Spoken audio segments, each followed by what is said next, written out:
ప్రధానమంత్రి సూర్యఘర్ యోజన పథకాన్ని క్షేత్రస్థాయిలో విస్తృతంగా అమలు చేయాలని చిత్తూరు జిల్లా కలెక్టర్ సుమిత్ కుమార్ అధికారులను ఆదేశించారు.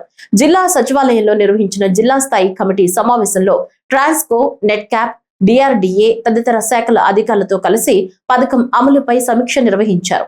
ఈ సందర్భంగా కలెక్టర్ మాట్లాడుతూ సోలార్ రూఫ్ టాప్ ద్వారా ఇంటి అవసరాలకు విద్యుదుత్పత్తి చేసుకోవడంతో పాటు మిగులు విద్యుత్తును గ్రిడ్ కు విక్రయించి ఆదాయం పొందవచ్చని తెలిపారు.